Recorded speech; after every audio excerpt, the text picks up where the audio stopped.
Really good to see you. Thank you for being here. We're saying this every week now. It's so good to see everybody, perhaps more than ever at this moment in time.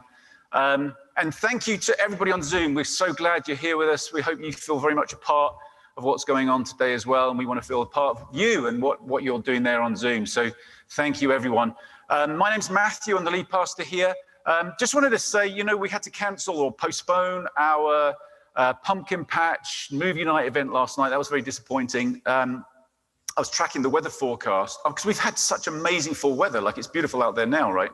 And there was one window where it was raining, and it happened to be that time when we organized that event. So don't know what to make of all that, but it was disappointing, but I think it was the right call. We were here at 5 o'clock when the event was going to meant to be beginning, and it was still pouring with rain. It would have been a miserable evening. So we've postponed that until after the service today. So please come and join us. We've got plenty of pumpkins to carve and paint. There'll be free pizza. We've got popcorn and hot cider. Everybody's welcome, whether you were planning on doing that or not. Please do stay on afterwards. And if you're on Zoom, it's an outdoor event. We're prioritizing safety. So if you want to just come on, there'll be a window from the end of the service to the beginning of the event. So come on over and join us. Everybody is really welcome. We're expecting we'll have some people from our local community as well. We put up signs to explain that it's postponed. So we're going to do it whatever, and it's going to be a good time together. Today, we're going to wrap up our series called When Everything Seems Broken. Last week, we looked at the life of Jacob, a sort of heroic figure in the Hebrew Bible, and looked at his story and under the motif of wounded healers. And today, we're going to, it's sort of part two, if you like, we're going to look at another person's life. That's the life of Moses. Moses was perhaps, or is perhaps, the preeminent figure in Judaism. If you look back through the history of the Hebrew people, and certainly the evolution of the Jewish religion, Moses is probably the most prominent person. And so, viewed, I think, as an incredible man, an incredible human being. But as we're going to explore today, he was actually a frail human being. And it took him a while to work out that his weakness wasn't necessarily a liability. And we're going to explore this theme of power through weakness, which I think can sometimes feel a bit of a cliche, right? None of us really want to feel weak. And we feel anything but empowered often when we're weak. But we're just going to explore that a little bit this morning and look at the life of Moses. So we're going to start off with a reading. Rachel's going to come read us. We're going to just look at the early part of Moses' life, make a few comments about that, and then start applying it into our own lives. So thank you, Rachel. Now Joseph and all his brothers and all that generation died, but the Israelites were exceedingly fruitful. They multiplied greatly, increased in numbers, and became so numerous that the land was filled with them. Then a new king, to whom Joseph meant nothing, came to power in Egypt. "Look," he said to his people, "the Israelites have become far too numerous for us. Come, we must deal shrewdly with them, or they will become even more numerous. And if war breaks out, we'll join our enemies, fight against us, and leave the country."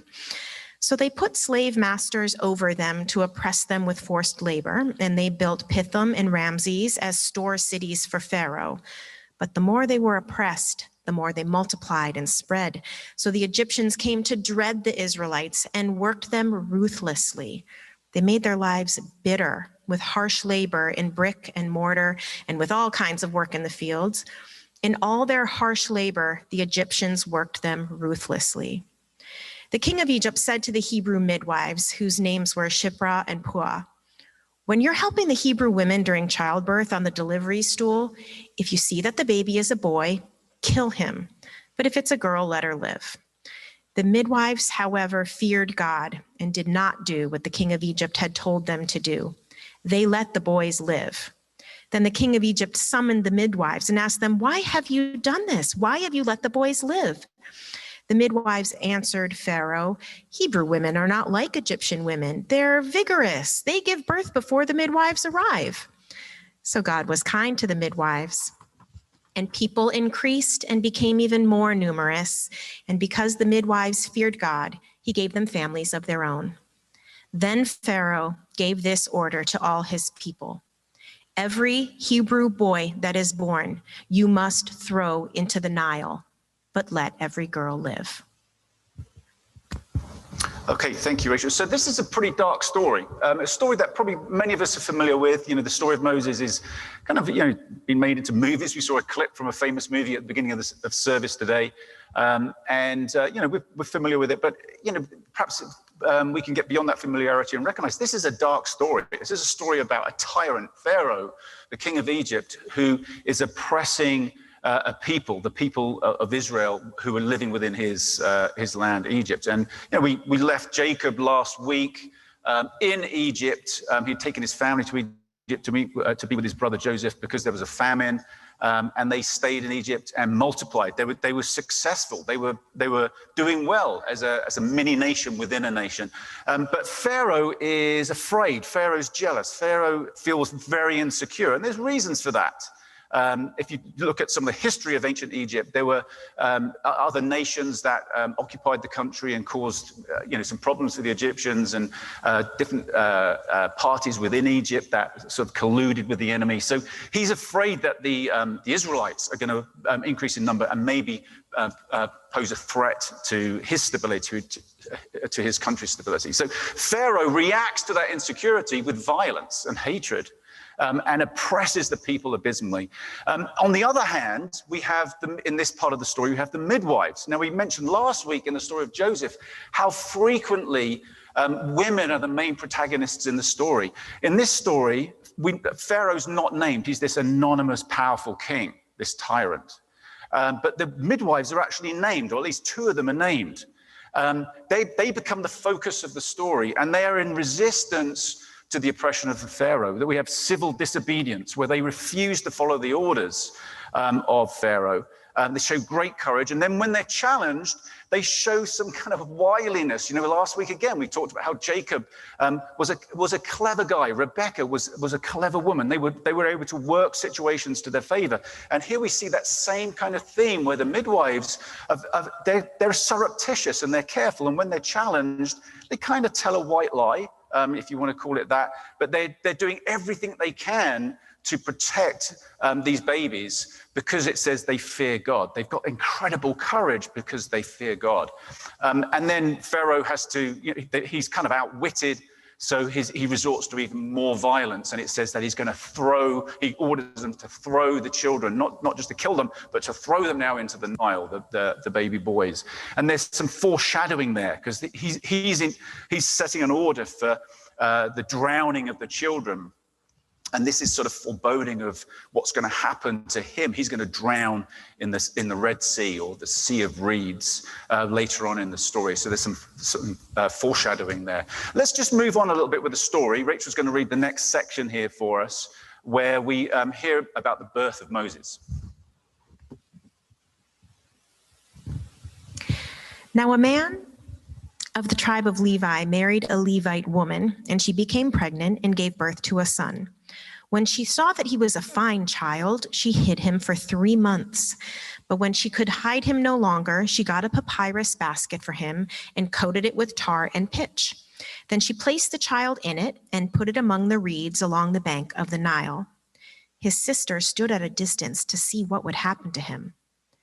Then Pharaoh's daughter went down to the Nile to bathe, and her attendants were walking along the riverbank.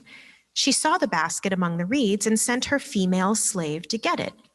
She opened it and saw the baby. He was crying, and she felt sorry for him. "This is one of the Hebrew babies," she said. Then his sister asked Pharaoh's daughter, "Shall I go and get one of the Hebrew women to nurse the baby for you?" "Yes, go," she answered. So the girl went and got the baby's mother. Pharaoh's daughter said to her, "Take this baby and nurse him for me, and I will pay you." So the woman took the baby and nursed him. When the child grew older, she took him to Pharaoh's daughter, and he became her son. She named him Moses, saying, "I drew him out of the water." Thanks, Rachel. It's really confusing getting up and down with masks on and masks off, isn't it? I was just doing that then, thinking, I've got to put it back. Okay, it reminds me of that scene in Mrs. Doubtfire where he's sort of switching between, have you seen that one? You've got to see the movie, I guess. Here's the birth of Moses. So now we were looking last week at the life of Jacob and saw that there was this big prophecy about Jacob's birth, and that often happens with biblical characters. There's an angelic greeting and predictions about this child's life. We don't get any of that here with Moses, but what we do have in the story is a lot of leading narrative that sort of insinuates things and arouses our suspicions or our hopes. And again, in this part of the narrative, we see how even in an incredibly patriarchal society, this story is moved along completely by women. First of all, there's Pharaoh's daughter, who stands in contrast to Pharaoh as a compassionate person. We just read Pharaoh saying, "Throw the babies into the Nile," and Pharaoh's daughter feels sorry for the baby when she sees this baby in the basket. There's a sense of irony that she's going to rescue the very person who's going to be the nemesis of her father, or actually it's Pharaoh's son who becomes the one that Moses actually overcomes and leads the people of Israel away from. So, but she's in stark contrast to Pharaoh. Then we have Moses' sister, who is what a woman. She's standing there on watch, and then she suddenly has this idea: what if I intervene, and then I'm going to get Moses' real mum, my mum, to be the wet nurse, but she's really her mother. And it's just genius. She is like Rebecca in the previous stories that we've been looking at. She's even though she's in a weak position, she's using guile and tact and skill to overcome power and oppression. Then we have Moses' mother, who, think of her as a very wise person. She decides to hide Moses away. But there's some language in the metaphor in the narrative that alludes to something more. She's highly honored in this story. First of all, when it says she looks at Moses, it says that she sees that he's a fine boy. In the original language there, the Hebrew language, it says that she saw that he was good. And it's the same language that's used in the first creation story in the book of Genesis, where it says after creating each day, God looks at it and says it was good. So we have here Moses' mother, if you like, being compared to God, but at least being seen as this creative force. She's a creative force in this story, and she's creating something. She's given birth to something that is going to represent like a cosmic change, a major change in the world, a major change in the narrative and the story that we're reading about here, which is Moses coming into the story, who's going to liberate the people of Israel. There's also this word that's used for the basket. It's in the Hebrew, it's tevah. And it's only used in two instances in the Hebrew scriptures. One when in the story of Noah for the ark, and one for this basket that she makes to hide Moses in. So actually in the King James Version, the older translations of the English Bible, the term Ark of Bulrushes is used. So they recognize that that's the connection. So, when you read it, you're reminded of the Ark, you're reminded of deliverance, you're reminded of people being saved. So it's building this story up, this sense of expectation that some kind of salvation, some kind of redemption, some kind of freedom is going to come through Moses, and all because of what his mother has done. And then we have some more foreshadowing, because it says she lays the basket in the reeds. And as we just mentioned, Pharaoh meets his demise in the Sea of Reeds later, the Red Sea. We call it the Red Sea in English, but it's really the Reed Sea, the Sea of Reeds, because it's a very shallow sea full of all kinds of reeds. So there's some clever telling of the story here to raise our expectations. And then we have Moses, and Moses is a passive character in the story, right? He's a baby. He's subject to the actions of his mother, his sister, his adoptive mother, Pharaoh's daughter. But his name there's a pun on his name, because it's an Egyptian name. That's what Pharaoh's daughter calls him, Moses. It's an Egyptian word. But it sounds like a word in Hebrew which means to draw out. So Pharaoh's daughter says, "I drew him out of the water." That's why she's calling him Moses. It's obviously we don't expect that she speaks Hebrew, so the narrator is using this as a sort of irony. Moses in Hebrew means to draw out. And it's in the active tense. The word Moses is in the active tense. In other words, it's not one who was drawn out, which would be accurate for Moses, right? He was drawn out of the water by Pharaoh's daughter, but it means one who draws out of the water. And again, there's a sense of foreshadowing here that Moses will be the one who will draw his people through the water, as we saw in that clip at the beginning where Charlton Heston as Moses, parts the waters and they walk through free across the Red Sea. That's what Moses is going to do. He's symbolically going to draw them out of the water through into liberation from slavery. So we have in this beginning part of the narrative all these expectations set that here is a heroic figure. This figure, Moses, is going to be the deliverer of his people. He's going to lead them out. And we all know the rest of the story. So we're very much thinking that, right? Because we know what happens in the end. But as the narrative goes on, there's a sense of disappointment. Because what happens is Moses he goes back to he's raised by his biological mother and then is given over when he's older, it says in the text, to his adoptive mother, Pharaoh's daughter, and he grows up in the luxury and privilege of Egyptian royalty. But you imagine, because he was older when he was handed over, that he had some sense of consciousness of being Hebrew. And so when he sees the subjugation of the Hebrew people, it stirs up a sense of injustice in him. It stirs up some anger in him. And he goes out one day and he sees an Egyptian oppressing an Israelite and beating them. And Moses intervenes and kills the Egyptian. His anger is aroused. He kills him and then he buries him, and he carries on. Interestingly, he doesn't organize anything. It's perhaps a courageous act, but perhaps a fearful act. It's ambiguous here. He hasn't opposed Pharaoh. He's just reacted in a particular instance, in a circumstance. He's dealing with an individual situation rather than a systemic situation. Anyway, he carries on his life in the palace, and then he sees two Israelites arguing and fighting, and he goes over to try and stop them and say, hey, why are you guys fighting? You're under oppression yourselves. You should be working together. And they accuse him of killing the Egyptian. It comes to light that it's known that he killed this other person. And Moses is afraid. Rather than trying to corral them and say, look, let's start some resistance, let's start some rebellion, he doesn't try to organize people. He's just immediately afraid and runs away. And he runs out into the desert. He escapes any chance of him being caught. He's clearly too afraid to take on the power of Pharaoh. And he ends up out in the desert, and he goes to a well. And there's some women at the well and some men at the well, and the male shepherds sort of push the women away because they want to get the prime watering spot. And Moses, again, with this sense of justice that he has, intervenes and protects them.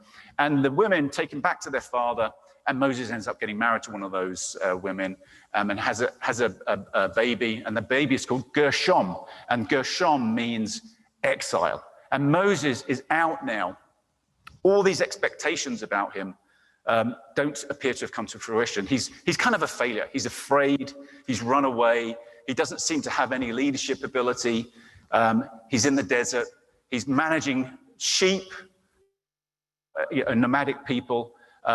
He's in exile. He's a nobody now. And so we get to a point in the story where we're wondering, well, what's going to happen? I mean, all these expectations have become, they're not true. We were built up to expect something that just wasn't going to happen. But then Moses has this famous experience of the burning bush. So we're going to listen to that now as the final part of this narrative.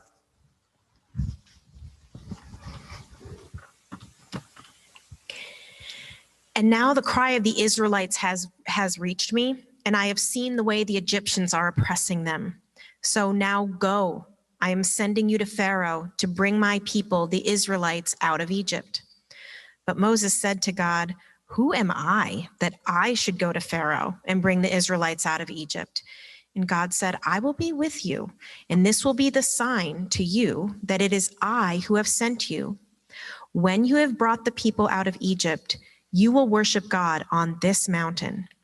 Moses said to God, suppose I go to the Israelites and say to them, the God of your fathers has sent me to you, and they ask me, what is his name? Then what shall I tell them? God said to Moses, I am who I am. This is what you are to say to the Israelites. I am has sent me to you.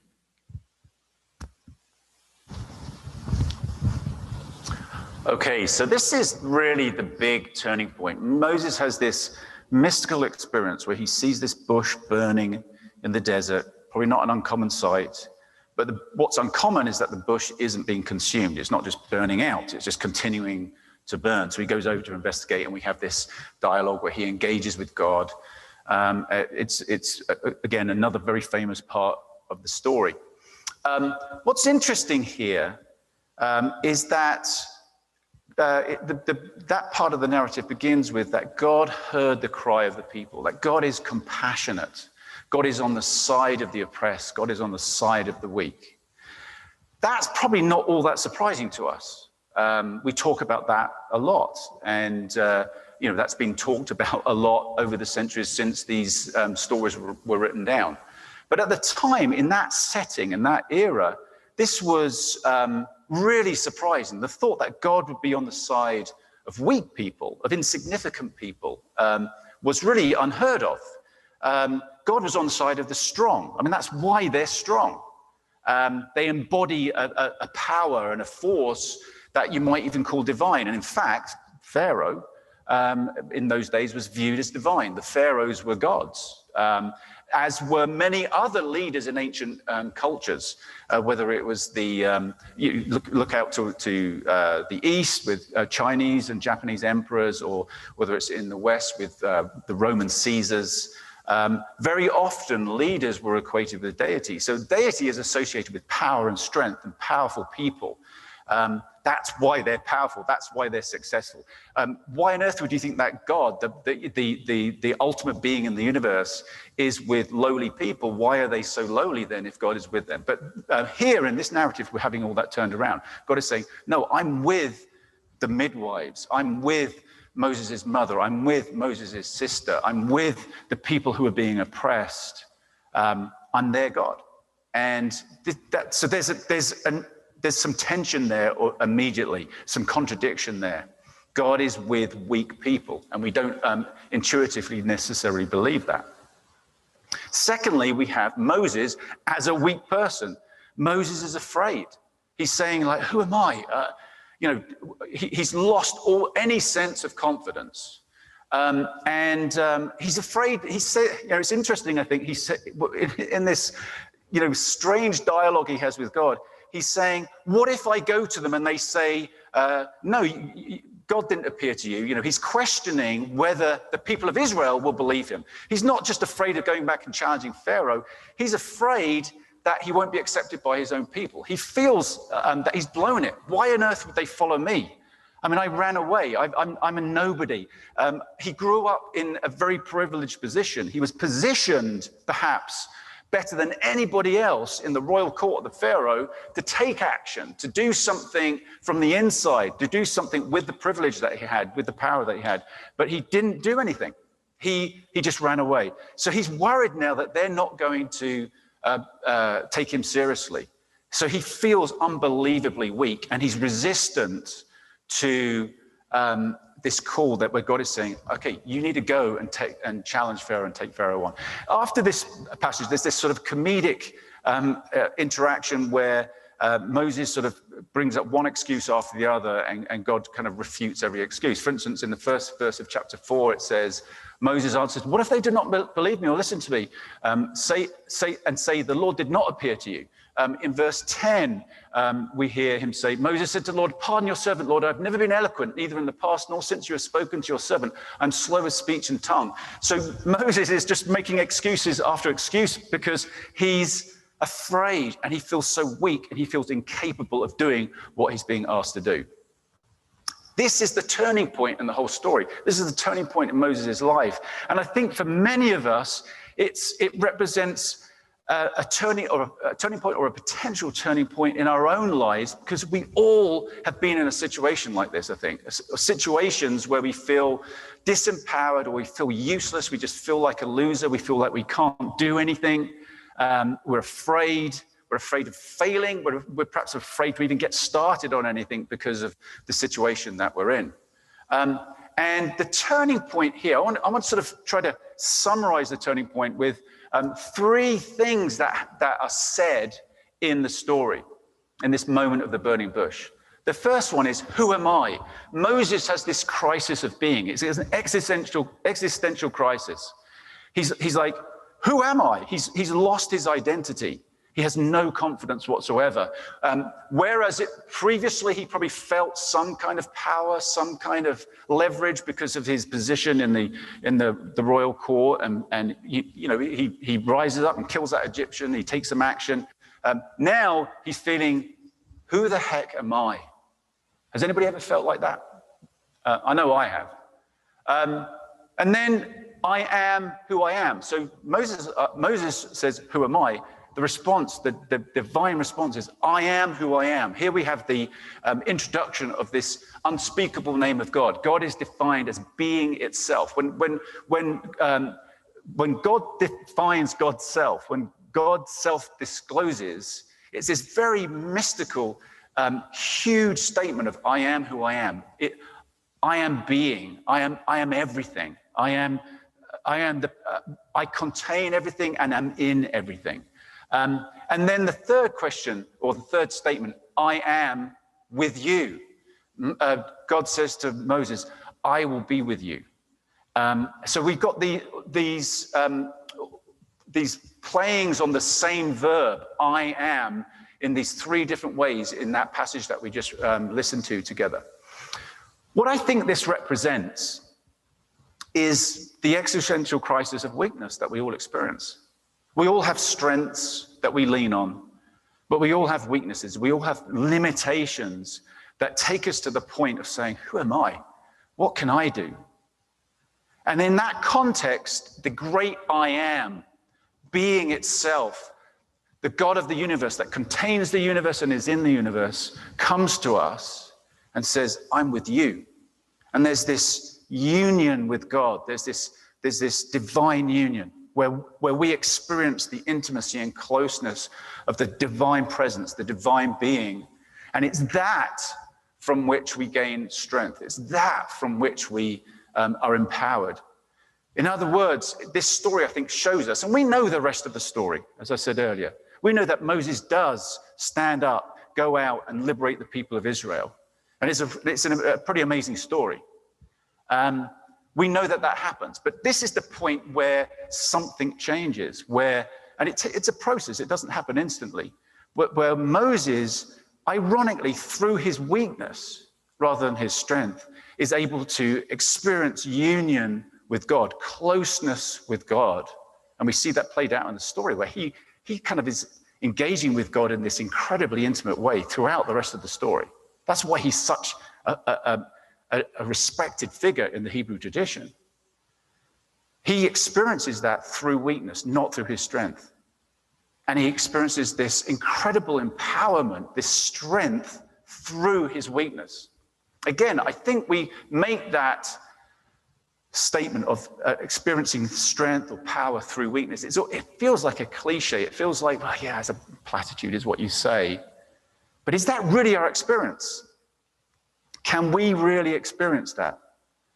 I think both Paul, who was one of the early Christian leaders, and Jesus himself would agree that that's possible. Paul in 2 Corinthians says, but he said to me, my grace is sufficient for you, for my power is made perfect in weakness. Therefore, I will boast all the more gladly about my weaknesses, so that Christ's power may rest on me. That is why, for Christ's sake, I delight in weaknesses, in insults, in hardships, in persecutions, in difficulties. For when I am weak, then I am strong. Okay, Paul could be a masochist. But let's assume he's not. I think what he's saying is, okay, in these hardships, in these difficulties, in these things that I struggle with, and he's alluding to some dark struggle, some dark internal struggle that that's going on in his life, and we don't know what that is exactly. But he's saying that in that context, that's when I experience Christ most. That's when I experience the divine presence most. That's where I'm truly empowered. He goes on then to say, in Philippians, another letter that he wrote, I know what it is to be in need, and I know what it is to have plenty. I've learned the secret of being content in any and every situation, whether well-fed or hungry, whether living in plenty or in want. I can do all this through him who gives me strength. And one of the themes of Paul's life was, I can do all things through Christ who strengthens me. That anything is possible.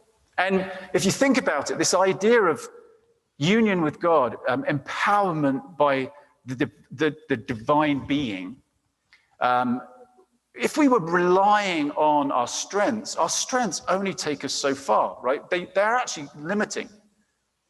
We can do all kinds of things through our strengths, but there's some limit to them, and then our weaknesses kick in, right? Our liabilities, the things we struggle with, they inevitably kick in. So we're limited.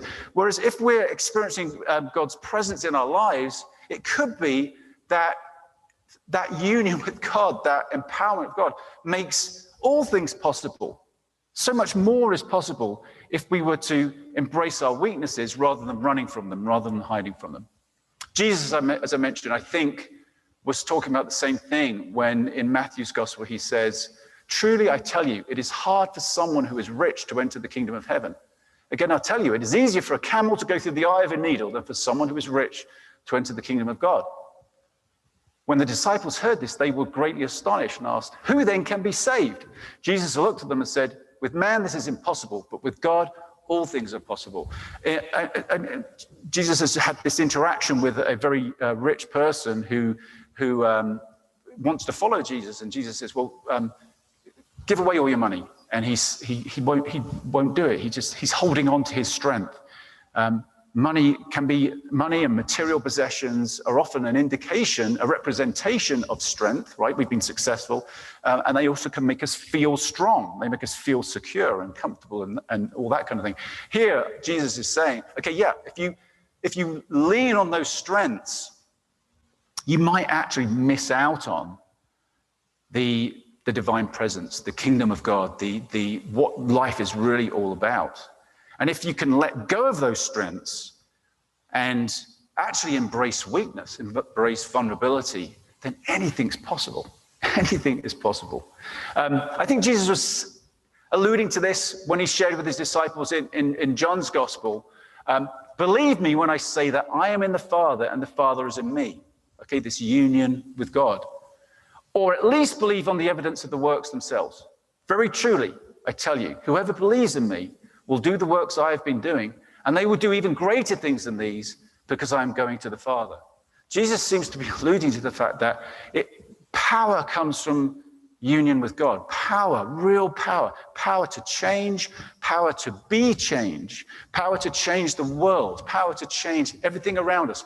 Power to bring about the impossible is possible when we experience union with God. And union with God comes through weakness. Ironically, it doesn't come through our strengths. So if we're feeling weak, if we're feeling vulnerable, if we're feeling frail, if we're feeling like a loser, if we're feeling pathetic, the story of Moses is saying to us, take heart, take courage.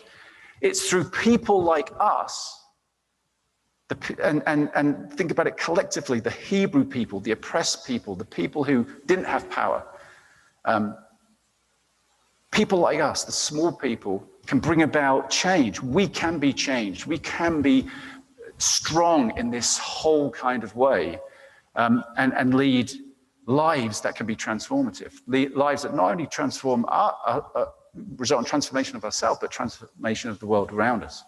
And I think we all know we so desperately need that. I wanted to talk about a couple of words that I think help sum this up. They're complicated words, I guess, because they're Greek words. But there's this term kenosis, which means emptying of oneself. We could think about that perhaps as surrendering our lives, letting go of clinging to our strengths, letting go of clinging to defensiveness and protectiveness and comfort, and embracing weakness, embracing vulnerability. It's a term that was used of Jesus when it talks in Philippians about Jesus emptying himself. And then there's this term theosis, which means union with God. It's kind of like we engage with the divine presence and we are empowered. So there's this sort of letting go of something and receiving something. This idea of kenosis, I think, that we have to be careful with, because this isn't saying, as human beings, we are completely useless and we just need to sort of deny our identity and then sort of and become almost like robots that are then God is sort of channeling God's self through, and we just walk around, just doing stuff almost like robots. I don't think that's what this means. What this means, I think, is partnership with God, right? It's theosis is our spirit and the Spirit of God coming into partnership and creating something beautiful, creating something that itself becomes creative, that it's something that it becomes something that has possibility about it. It has capacity. It has potential to accomplish something. And we live that out as empowered people. This, I think, sounds somewhat mystical, right? That mystical experience that Moses had, none of us have had a burning bush experience, I don't think. If you have, I'd love to hear about it afterwards. But we might use that metaphorically about times when we get enlightenment or an aha moment. But this sense of taking in God and letting go of, or at least embracing our own weakness and not seeing it as an enemy, but perhaps seeing it as a friend, can remain in the abstract. It can remain in a sort of place of mystery to us. But I actually think it's incredibly practical that every day, all day, we have all kinds of opportunities where we can do that. And I just want to run through a few of these now.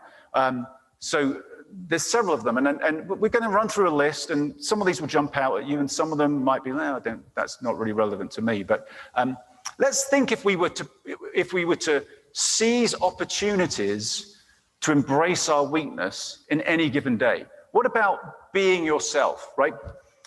I often struggle just to be myself because I'm afraid of what people think about me.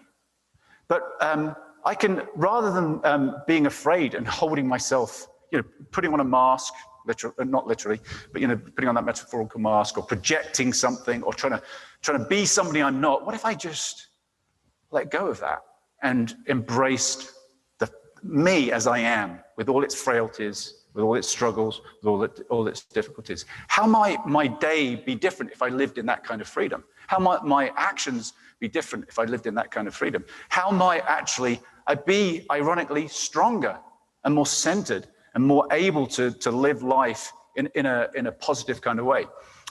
What about being open? What if we were to share our vulnerabilities? Think of how often we've been helped by somebody else who's shared some of their own struggles. And it's encouraging to us, not just because we think like, at least I'm not the only one, and there's that other person's lower down the pecking order than I thought they were, but we just feel a bond, we feel a connection, we feel hope. So sharing our vulnerabilities and our weaknesses actually brings about strength. It brings about courage, not only in the other person, but I think it does for us. When we share something and we're not rejected, and somebody else identifies back with us, that actually brings about a strength in us that we wouldn't have accomplished or wouldn't have experienced had we not disclosed that vulnerability.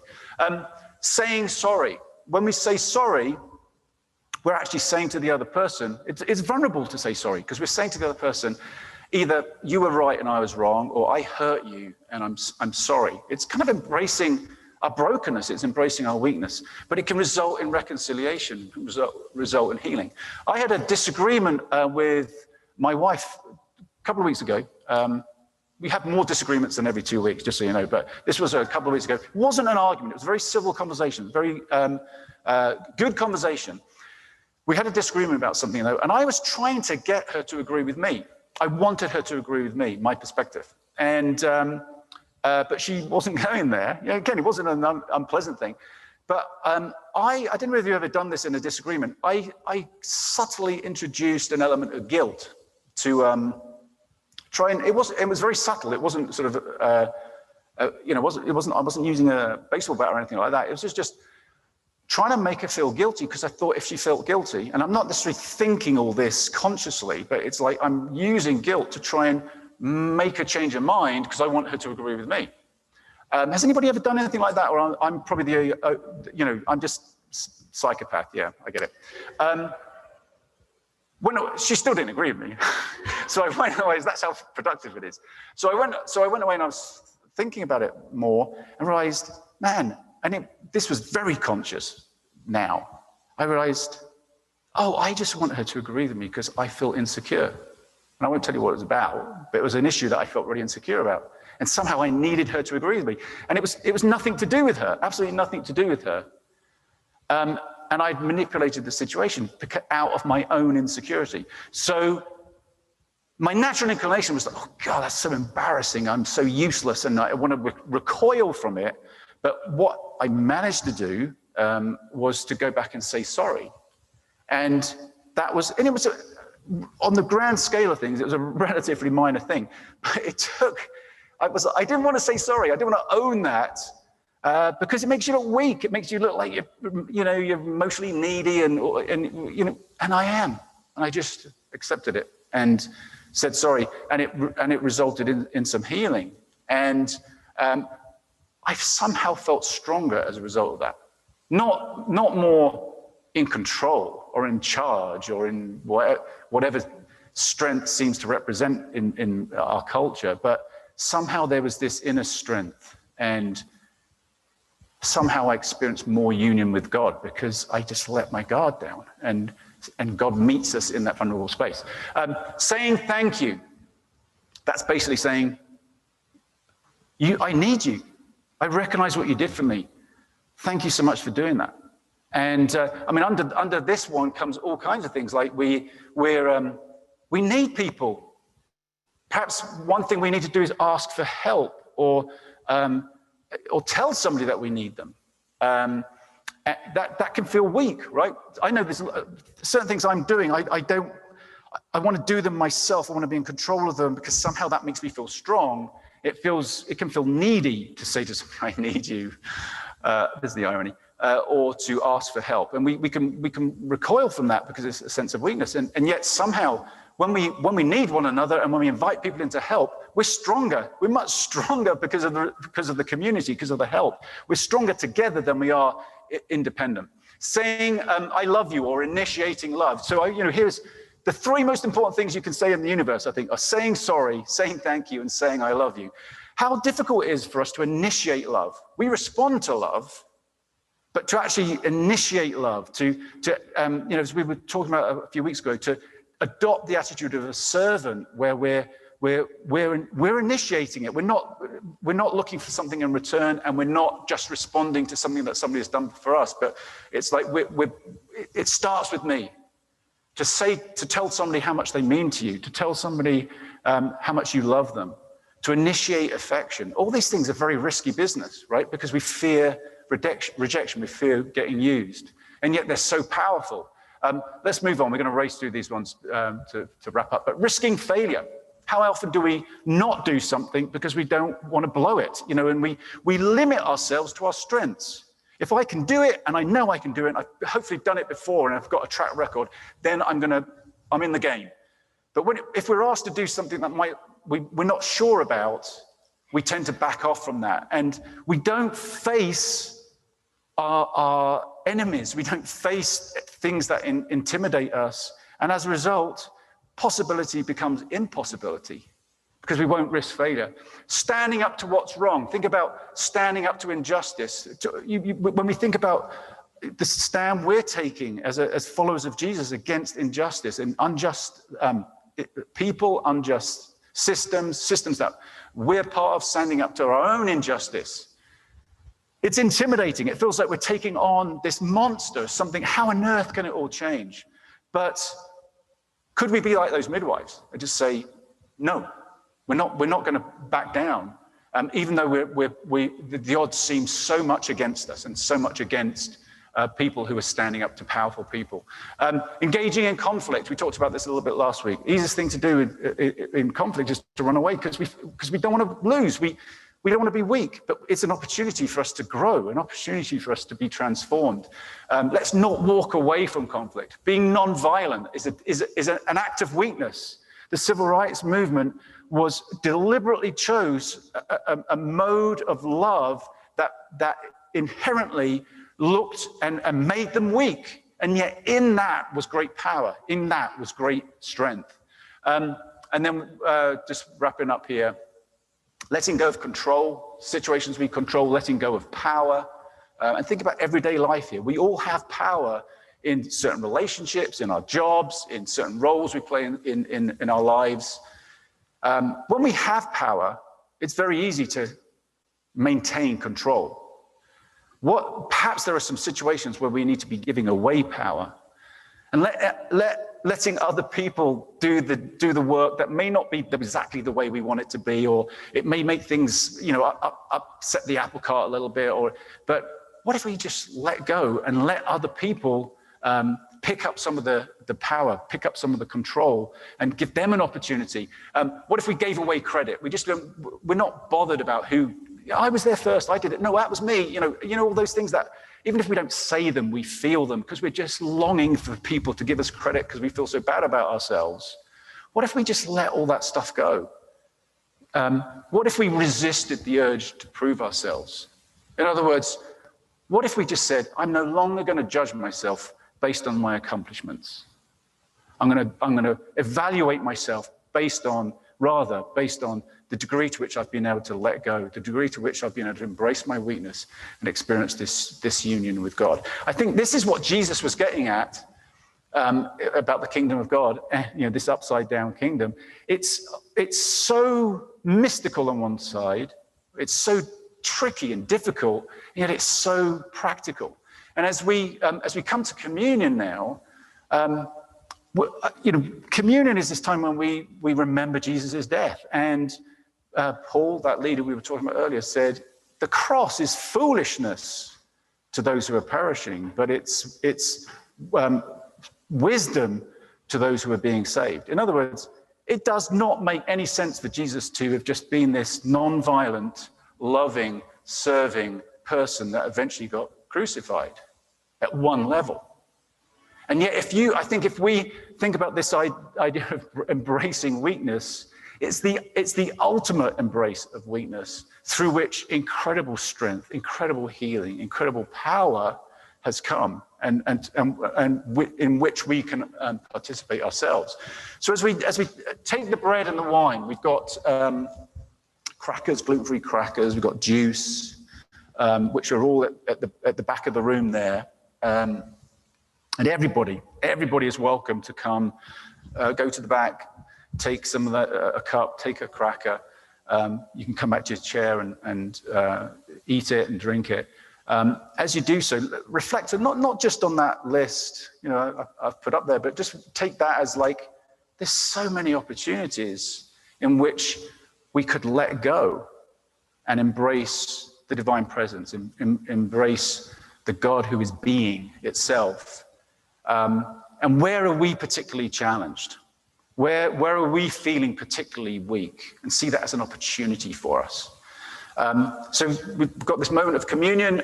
There's places you can write out a prayer under journey and grow. It might just be your own prayer that you want to say and write out, or it might be a specific request you have and people will pray for you during the week. We've got places at the side here where you can make a financial offering.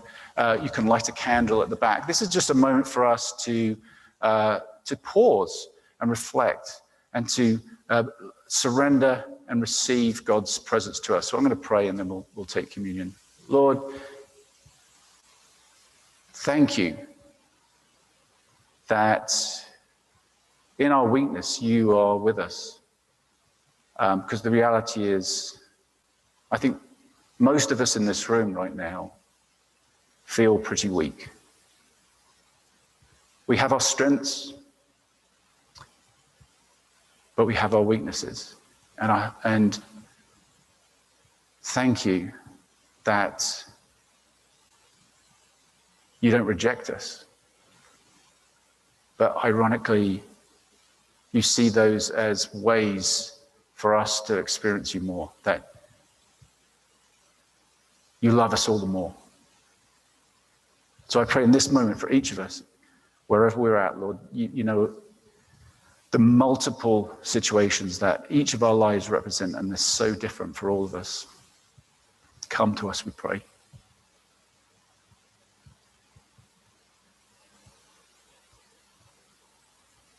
Let us experience union with you, closeness, intimacy with you. We ask that in your name. Amen.